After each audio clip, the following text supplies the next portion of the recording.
Hi, I'm Tony Wilson. Welcome to the third umpire. They say cricket's a funny game. Well, for Australian fans, Adelaide was hilarious. One of the quirks of it was that Richie Benaud, the man who always says that the number of people in the ground versus the number of people he's met who are in the ground for the Tide Test in 1960 are poles apart. Well, Richie himself was so surprised by the outcome that a plane booked for 7 o'clock couldn't be cancelled, and he saw the winning runs in an airport lounge. Two men who did see the winning runs, Greg Baum in the ground. Thanks for joining us, Greg. Yeah, pleasure, Tony. And of course, Dean Jones, the man who revolutionised turning blind in one-day cricket, supposedly because of a bad knee. Was that right, Dino? It certainly was, but Richie, did he turn blind in the actual bar at the Qantas Lounge, did he? I'm not sure. I think they should have turned down the volume and let him call it for the many hundreds of patrons there.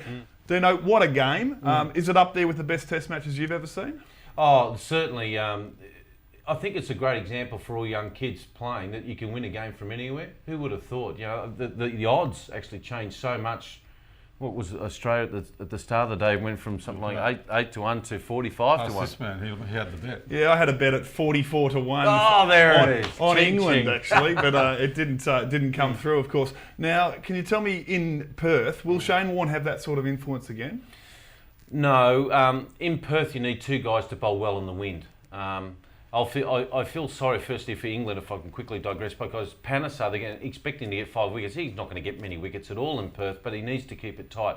It's hard work bowling in Perth. You need guys who can swing the ball. I would, if I was England, I'd play Anderson. But all in all, Warney will keep it quiet, but it's the big quicks will do the damage. The Clarks, hopefully Brett Lee will get a bit of steam up again, and of course Pigeon, Glenn McGrath will hopefully get a few wickets. But you need guys bowling into the wind.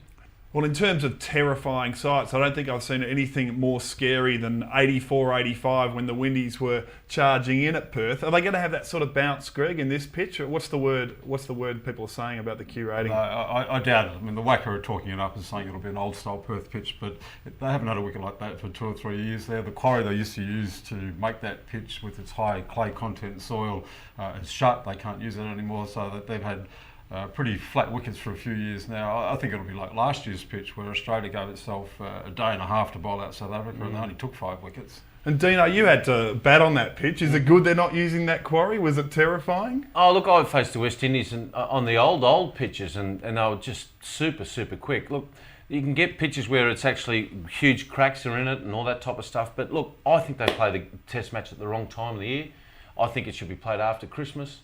And because then the heat comes in, then the cracks come in a little bit more, and actually played a bit like the Brisbane pitch was a bit like that in the first test. But I think straight away, Tony, if England win the toss and bat first again, draw. So get your money on a draw. What a week in terms of bombshells. Australia's middle order, well, I guess champion with an average in the mid-40s, Damien Martin, calls it quits because he hasn't got motivation. Isn't it the biggest series in cricket history, Dino? Are you surprised?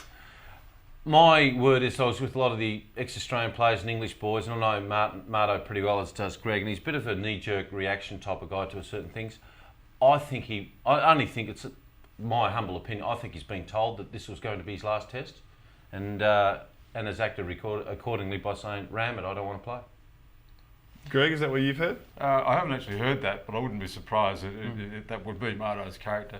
I think he's been playing like a demotivated cricketer throughout this summer. He's just looked flat in his batting and not disinterested in the field, but I guess like an old cricketer, and now he's retired. Let's not forget, Greg, that, as you're well aware, where his contribution, we would not have won the ICC Champions Trophy. He played brilliantly there.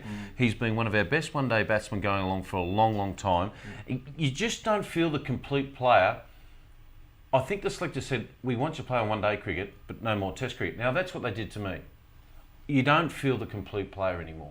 And you feel it's time to go. You feel really that you're not wanted. And you had a choice, you'd rather play test than play one days. But I just get that feeling that I think they've told him that his time's up, and he's just reacted accordingly. Just stop cricket, full stop. So I'm not sort of surprised, but you never go out in the way you always wanted to go out. I've always admired Dennis Lilly and Rob Marsh and Steve Orr. They got the fairy tale goodbye, but Marto unfortunately hasn't had that. If Australia win over in Perth, it's a 3-0 drubbing, and we come to Melbourne for what's meant to be, I guess, the showpiece, the 97,000 people on Boxing Day. Does it really kill the summer? Are you half barracking for England, Greg? Well, you look for a hook for every match, I suppose, and if that's the case, you come to Melbourne with Australia now pursuing a series whitewash, so there'd be that edge to the Melbourne match. But I'd rather see the Perth match as a draw, or less probably an England win, so that when they come to Melbourne, there's still, the Ashes are still up for grabs. You'd love to see that on Boxing Day. Is it true that Flintoff is responsible for no Panesar in Adelaide and really wearing the heat for that decision over in England especially? It's hard enough to beat the Australians on Australian turf. You don't need each other squabbling. And as far as I'm concerned, I heard a lot of the English players, ex-players, written journos and great players, all reckon his time's up. World Cup finished. He's finished. Fletcher's time is finished. We've been receiving your photos, and we're going to have a look at a few of them now. Keep them coming in. Send them to the Age website or to the Sydney Morning Herald website. And there are prizes to be won. There's tickets to the VB Series games, the one-day international games, and there's also a signed bat to be won. So keep the photos coming in. Thank you very much to Greg Baum and to Dean Jones for joining us again. And we'll be back again in about a week for a preview of the 4th test.